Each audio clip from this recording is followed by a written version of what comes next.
She texted, "I'm staying at my best friend Steven's place for a week. Don't be insecure." I responded, "Have fun." Then I changed my apartment's Wi-Fi password and shipped her mail to her parents. When she came back the next week expecting everything normal, I, 31 male, got the text on a Wednesday afternoon while at work. My girlfriend Natalie, 29, and I had been together for 2 years, living together for the past 10 months in my apartment. "Hey babe, Steven's going through a rough patch with his breakup. I'm gonna stay at his place for a week to help him out. Don't be insecure about it, you know he's just my best friend. I'll be back next Thursday. Love you." Steven, her best friend from college who coincidentally only texts her after 10 p.m. The guy who accidentally called her beautiful at her birthday party. The same dude who told me I was lucky to have her while staring at her chest. I stared at my phone for a good minute.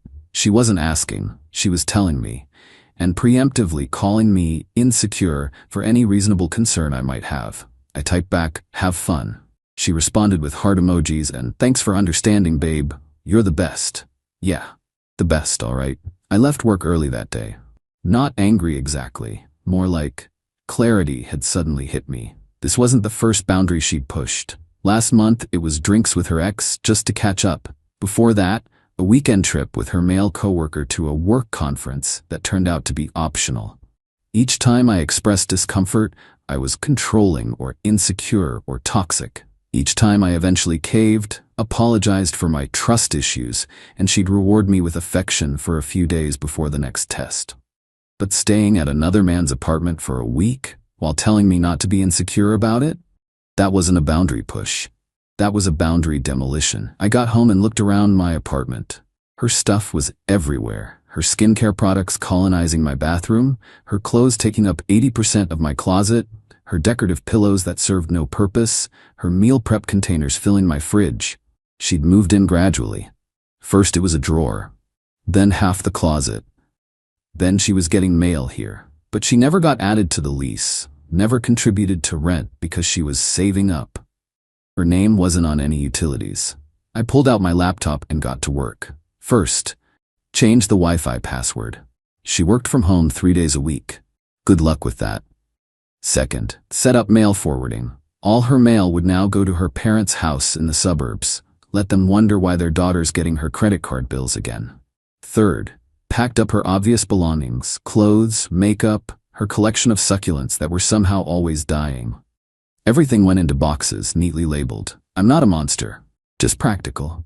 Fourth, changed my streaming passwords. Netflix, Hulu, Disney+, HBO Max. She had them all, had been mooching for 2 years. Fifth, removed her as my emergency contact at work and the gym, put my brother instead. By Thursday morning, I'd transformed the apartment back to how it was before Hurricane Natalie hit. Clean, minimal, mine. She texted me updates throughout the week like everything was normal. "Steven says hi. Making him dinner tonight. The poor thing can barely feed himself, lol. Watching movies on his couch. Miss you."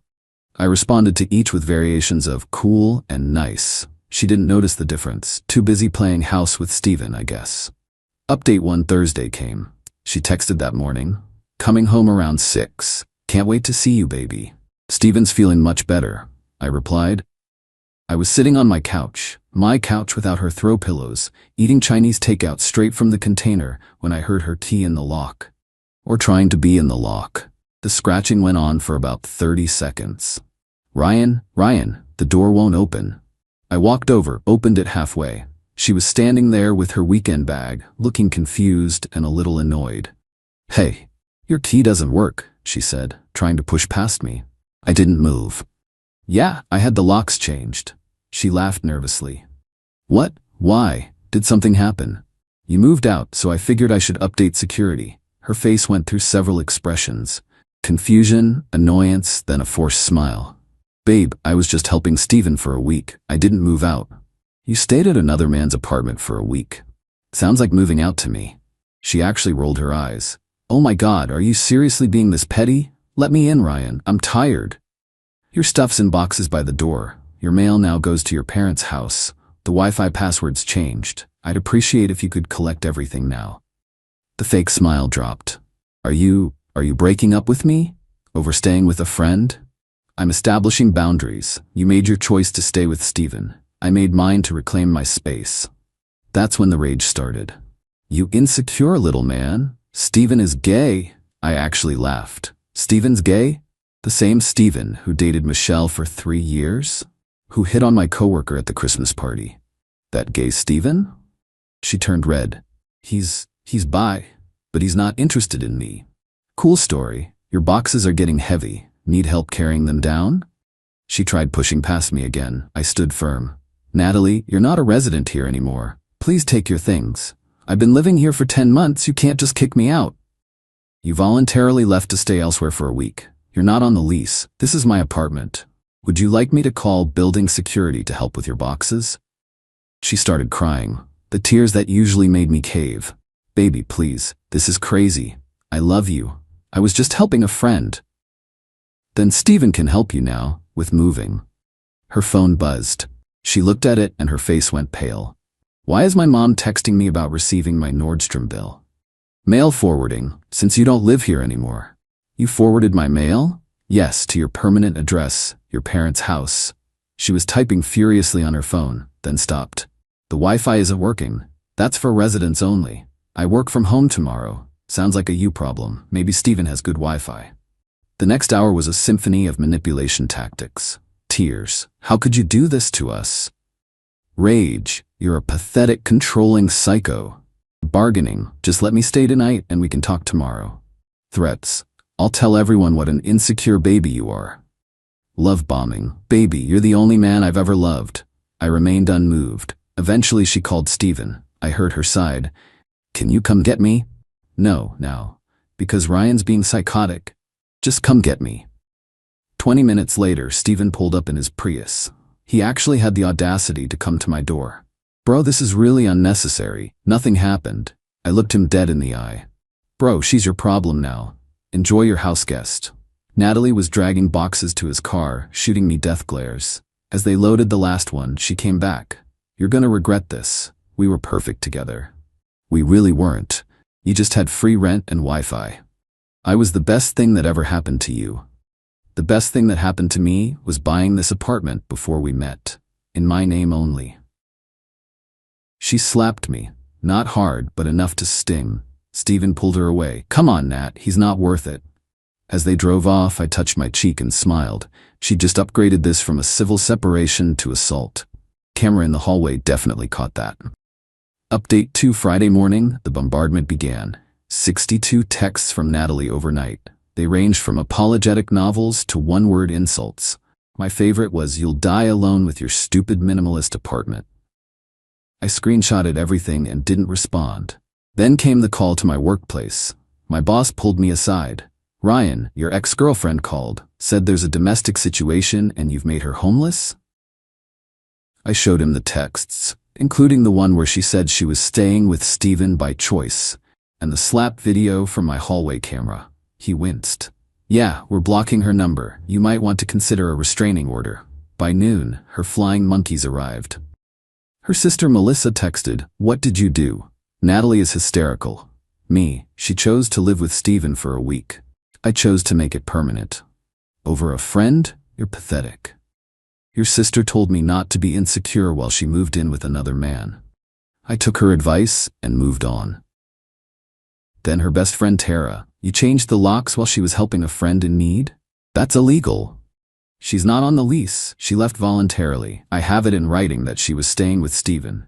Would you like me to forward the texts to you? Radio silence after that. The real entertainment came Saturday. Natalie discovered the full extent of the streaming service situation. She tried logging into Netflix at Steven's place.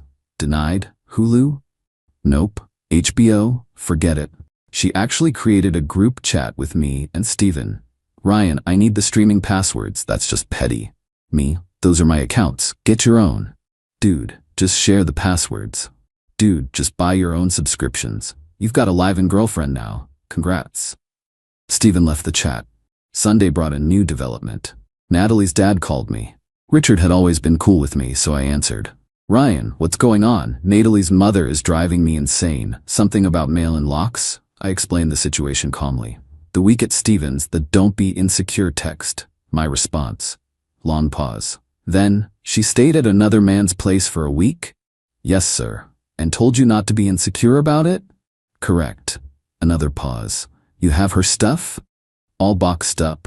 She took it to Stevens. Good. Change your number too. And Ryan, you dodged a bullet, son. Plot twist I didn't see coming. Monday was when things escalated. I got home from work to find Natalie in the hallway with a locksmith. Miss, I can't just break into an apartment because you say you live here, the locksmith was saying.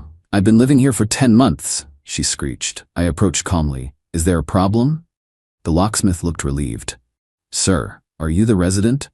I am. This is my ex-girlfriend who moved out last week. I showed him my ID and lease. Natalie had neither. Ma'am, I can't help you, he said and left quickly. Natalie turned on me. I'm calling the police. Please do. I have video of you assaulting me, plus texts showing you voluntarily left. This is harassment now. She called my bluff.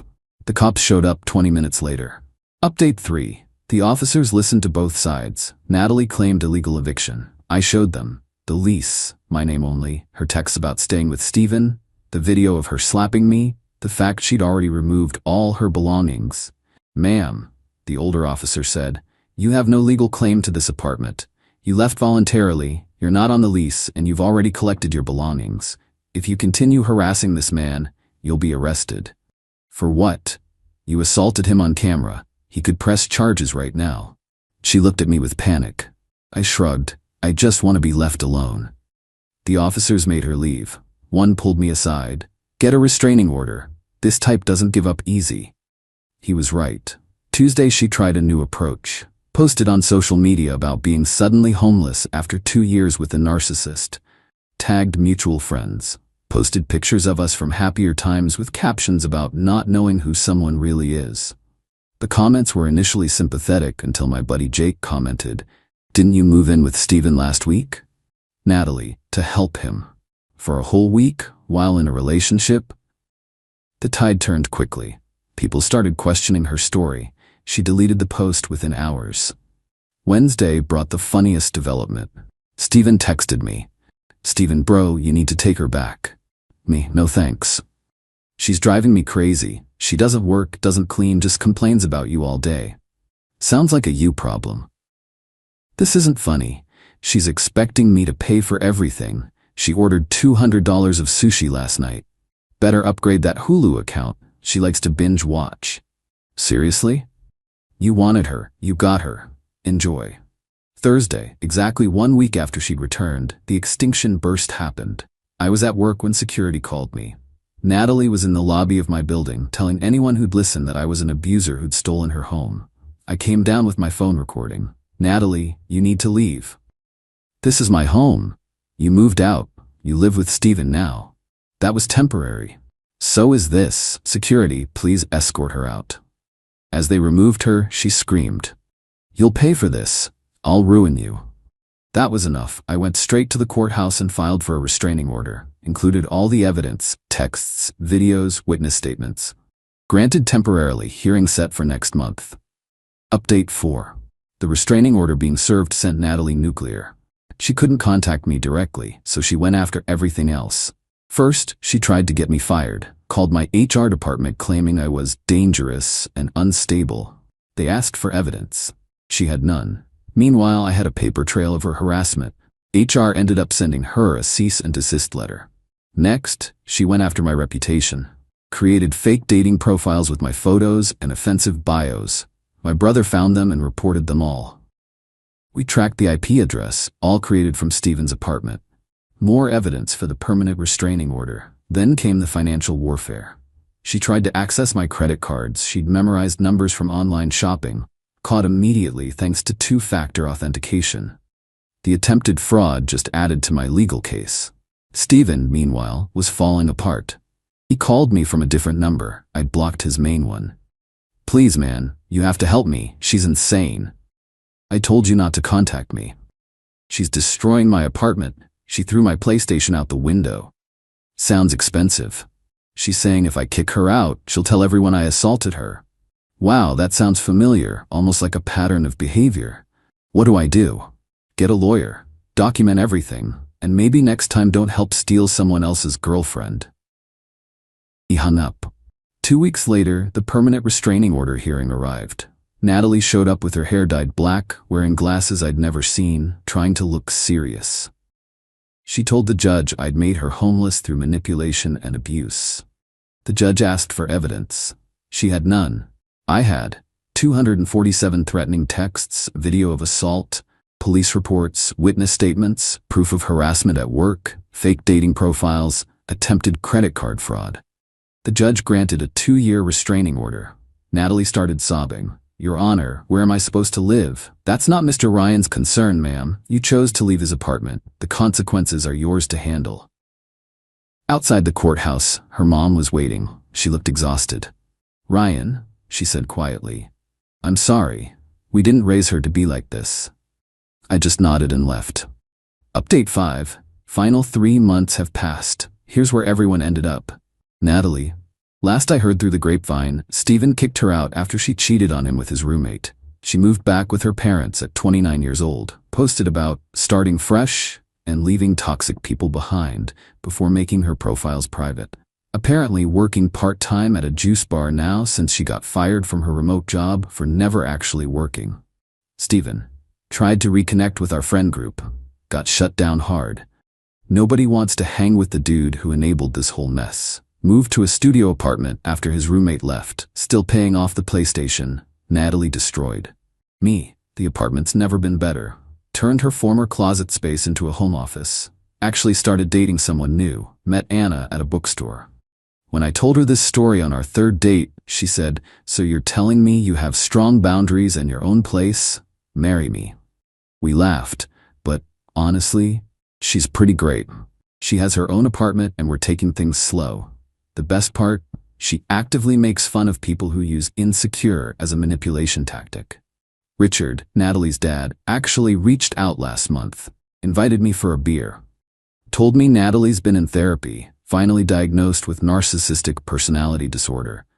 He said she's refusing treatment because the therapist doesn't understand her. "You got lucky," he said. "My wife and I have been dealing with this for 29 years. At least you got out after 2.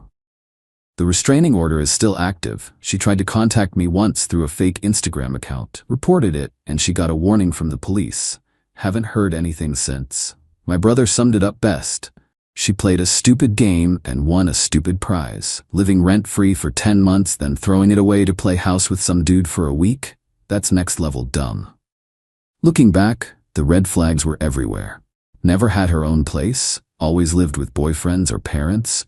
Every ex was crazy or abusive.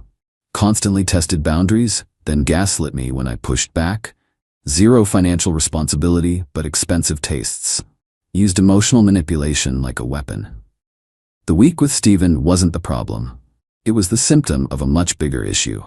She genuinely believed she could do whatever she wanted, and I just accept it. She'd gotten away with it before.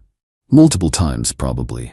Not this time. To anyone reading this in a similar situation, when someone tells you not to be insecure about obviously disrespectful behavior, they're telling you exactly who they are. Believe them, and then protect yourself. Don't set yourself on fire to keep someone else warm, especially when they're already at someone else's house, warming themselves by their fire. Oh, and always, always, keep your apartment in your name only. That saved me from what could have been a legal nightmare. Peace out, Reddit. I'm gonna go enjoy my drama-free life with reasonable people who understand boundaries. Edit. Since everyone's asking, yes, the slap video was crucial. Always have cameras in common areas if legal in your state. That $50 hallway camera saved me thousands in potential legal fees. Edit 2. To the people saying I should have communicated better, I communicated fine. She just didn't like what I had to say. There's a difference between communication and compliance. She wanted compliance. I chose self-respect.